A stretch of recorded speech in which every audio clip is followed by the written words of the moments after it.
నోవహు వాళ్ళ ఏముంది? సమృద్ధి ఉంది, బయట క్షామం ఉంది, బయట కొరత ఉంది. కానీ నోవహు వాళ్ళ ఏముంది? సమృద్ధి ఉందండి.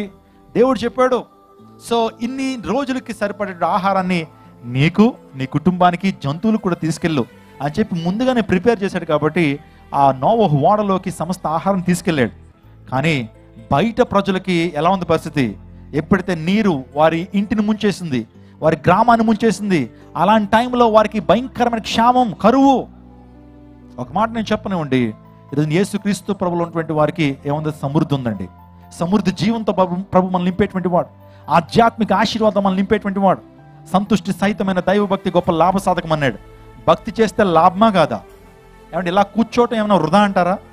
ఇలా చలిలో ఇలాంటి సువార్త సభల్లో కూర్చోవడం ద్వారా మనకేమైనా లాభం ఉందా లేదా?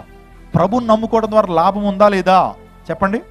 లాభం లేకపోతే ఏ పని చేయొద్దండి. నేను ముందే చెప్తున్నాను, ప్రభువులో దైవత్వం లేకపోతే, ఆయనలో దైవత్వం సర్వ పరిపూర్ణత లేకపోతే ఆయన నమ్ముకోవద్దు. ప్రభుని నమ్ముకోవడం ద్వారా లాభం లేదని అనుకుంటే కనుక విడిచిపెట్టేద్దాం. ప్రభు యొద్ద ఏముంది?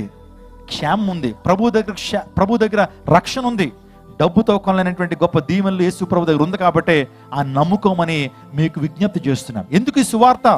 యేసుక్రీస్తు ప్రభు దగ్గర రక్షణ ఉంది, యేసుక్రీస్తు ప్రభు దగ్గర స్వస్థత ఉంది, యేసుక్రీస్తు ప్రభు దగ్గర విమోచన ఉంది, యేసుక్రీస్తు ప్రభు సుబోధం ఉన్నది, యేసుక్రీస్తు ప్రభు దగ్గర నిత్య జీవం ఉంది. హల్లెలూయా. ప్రభు అన్నాడు, ఎందుకయ్యా ప్రజలు నన్ను అంత వెంబడిస్తున్నారు? పేతురు, యోహాన్లు, ఆంద్రేయులు ఉన్నారు.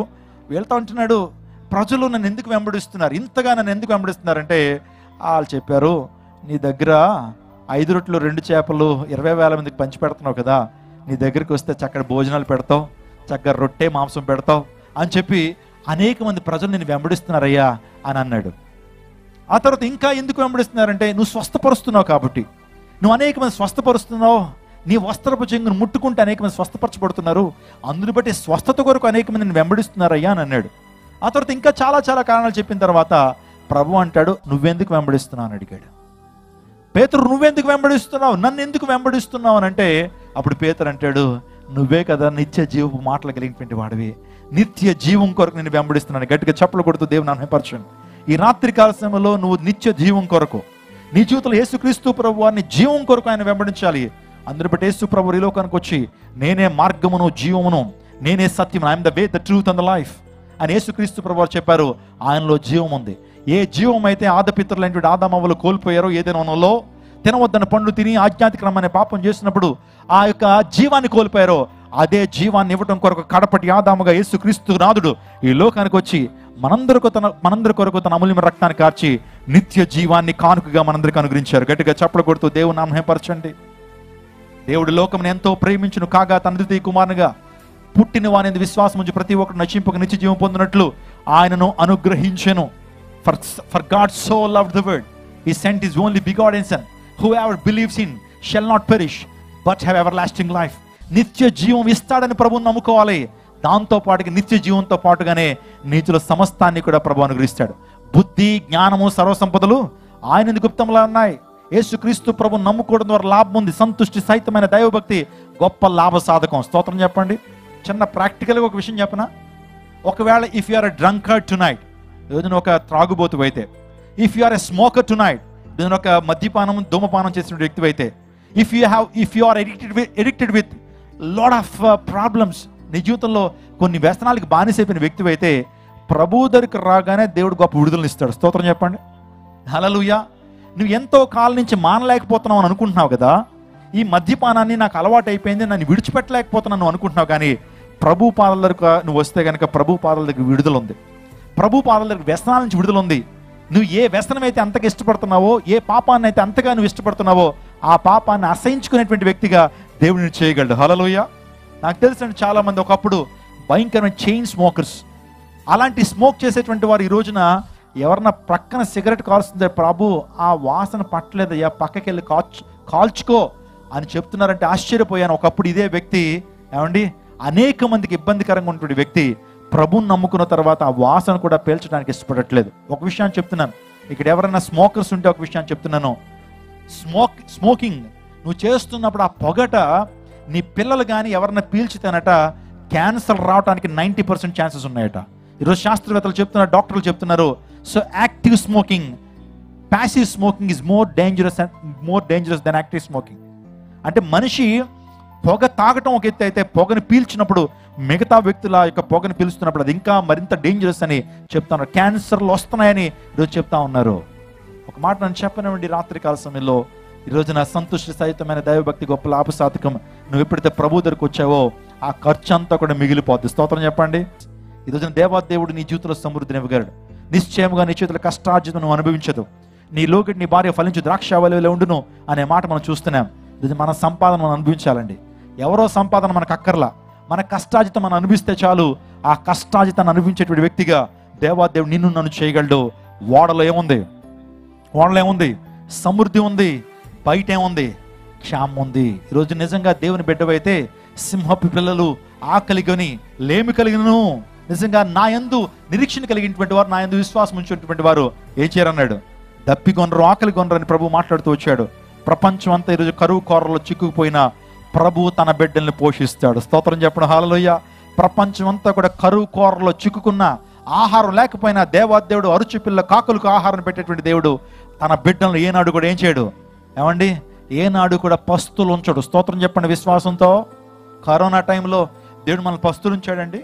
ఏ విధమైన పోషణ లేదు. దేవుని సేవకులుగా మాకు నిజంగా దేవుని బిడ్డలు ఉద్యోగం చేస్తే, దేవుని బిడ్డలు ఏమంటే ఏదైనా ఇస్తే మేము తినేటువంటి వారం. ఆ టైంలో కూడా అందరి యొక్క ఆ పరిస్థితి దిగజారిపోయిన పరిస్థితుల్లో కూడా దేవుని సేవకులు దేవుడు విడిచిపెట్టాడా? దేవుడు విడిచిపెట్టాడా? దేవుని నమ్మిక ఉంచిన వారిని దేవుడు ఏనాడు కూడా విడిచిపెట్టాడమ్మా. పెంట కుప్పల నుంచి దీనులను పైకి లేపుతాడు. స్తోత్రం చెప్పండి. పెంట కుప్పల నుంచి దేవుడు దీవులను పైకి లేపేటువంటి దేవుడు. ఈ రోజున మరొకసారి చెప్తున్నాను, ప్రపంచం అంతా కూడా ఆకలి కొరతల్లో ఉన్న, ఆకలి ఆ కరువు కోరలో చిక్కుపోయిన దేవుడు తన బిడ్డల్ని పోషిస్తానే ఉంటాడు. స్తోత్రం చెప్పండి. హల్లెలూయా. సారపతి విధవరాల గురించి మనకు తెలుసు. భయంకరమైన కరువు ఉంది ఇజ్రాయెల్ దేశంలో. దేవాదేవుడు తన విశ్వాసాన్ని బట్టి, తన యొక్క సమర్పణ బట్టి నిజంగా సారపతి విధవరాలని కరువు ఉన్నంత కాలం ఎలా చేశాడు? ఏమంటే సకల సమృద్ధి ఇచ్చాడు. ఎందుకు తెలుసా? ఆమె క్రీస్తులో ఉంది. ఆమె క్రీస్తు మీద ఆధారపడింది, దేవుని మీద ఆధారపడింది. దేవుని సేవ చక్కటి ఆతిథ్యాన్ని చేసింది, విశ్వాసంతో నింపబడింది. కాబట్టి సారపతి విధవరాలు తన జీవితంలో గొప్ప నిరీక్షణతో నింపబడి కొరతల నుంచి ఆమె ఏం చేసింది? కొరతలన్నీ తీర్చబడి దేవుడు ప్రతి అవసరాన్ని తన జీవితంలో దేవుడు నెరవేర్చాడు. క్రీస్తులో ఈ రోజున ఏముందో తెలుసా? సమృద్ధి ఉంది. లోకంలో సమృద్ధి జీవం లేదు. లోకంలో సమృద్ధి లేదు. పాపం చేస్తూ ఉంటాడు, ఇంకా సంతృప్తి పొందడు. తాగుతాడు, సంవత్సరాలు తాగుతాడు, ఇంకా సంతృప్తి కానీ, ఇంకా సాటిస్ఫాక్షన్ ఉండదు. ఇంకా కావాలంటాడు. చూస్తాడు సినిమాలు, ఒకటి దాని తర్వాత ఇంకొకటి చూస్తూనే ఉంటాడు. ఇంకా తనివి తీరదు, ఇంకా పాపపు యొక్క దాహం తీరదు. కానీ ఒక మాట చెప్తున్నాను, ప్రభు దగ్గర మనకేముంది? సమృద్ధి ఉంది, సంతృప్తి ఉంది. స్తోత్రం చెప్పండి. హల్లెలూయా. సంతృప్తి జీవంతో దేవుడు మనల్ని నింపగలిగినటువంటి వాడు. ఉన్న దాంట్లో సంతృప్తి పొందేటువంటి గొప్ప కృపనిస్తాడు. ఎవరన్నా ఎదుగుతుంటే లోకం భరించలేరు, వారు ఎరిగిపోతా ఉన్నారని చెప్పి బాధపడతారు. కానీ దేవుని బిడ్డలు మాత్రమే ఉన్న దాంట్లో సంతృప్తితో జీవిస్తారు. హల్లెలూయా. లోకానికి సంతృప్తి అంటే తెలియదండి, కానీ క్రీస్తు బిడ్డలుగా మనం సంతృప్తితో ఆనందంగా మనం బ్రతకగలుగుతాం. దేవుడు అంత గొప్ప సమృద్ధి జీవాన్ని దేవుడు మనకు అనుగ్రహిస్తున్నాడు. అందరికీ శుభవార్త. ప్రతి ఆదివారం 10,000 మంది ఒక చోట చేరి దేవుణ్ణి ఆరాధిస్తున్న జీవం గల దేవుని సంఘం. స్వస్థత, విడుదల, అభిషేకం పొందాలనుకుంటున్నారా? దురాత్మ శక్తుల నుంచి విడుదల కావాలా? ఆర్థిక ఇబ్బందుల నుంచి విడుదల కావాలా? సంతానలేమితో బాధపడుతున్నారా? కుటుంబ సంక్షేమం కొరకు ప్రత్యేక ప్రార్థనలు కోరుకుంటున్నారా? శాంతి లేక ఆత్మహత్య చేసుకోవాలనుకుంటున్నారా? నిజమైన ఖచ్చితమైన వాక్యం చేత బలపడాలని ఆశిస్తున్నట్టయితే రండి. క్రైస్ట్ టెంపుల్ మీ కొరకే.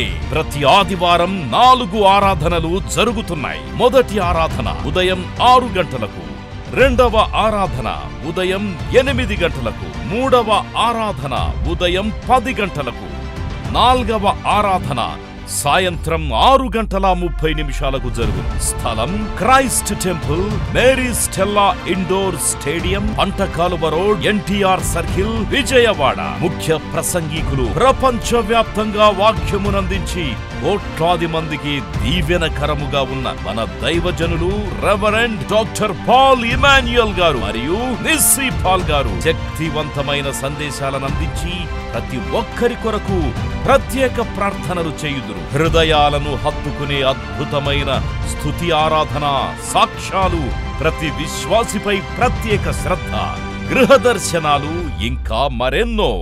ప్రతి ఆరాధనలో వేల మంది ప్రజలు పాల్గొంటూ ఆత్మీయముగా బలపడుచున్నారు. పాటలు, ఆరాధన, వర్తమానముల ద్వారా దేవుని ఆత్మీయ కార్యములు అనేకులు పొందుకుంటున్నారు. విజయవాడ చుట్టుపక్కల ప్రాంతాల నుంచే కాక వందల కిలోమీటర్ల దూరం నుంచి ప్రజలు వచ్చి ఆత్మీయ మేలులు పొందుచున్నారు. ప్రతి ఆదివారం హోలీ కమ్యూనియన్ సర్వీస్. దూర ప్రాంతము నుండి వచ్చు వారికి ప్రేమ విందు కలదు. కుటుంబాలతో రండి. దేవుడిచ్చే గొప్ప రక్షణ, స్వస్థత, అభిషేకాన్ని పొందుకొనండి. రండి, మీ దుఃఖము నాట్యముగా మార్చబడును. మరిన్ని వివరాలకు సంప్రదించండి 88 6276 777.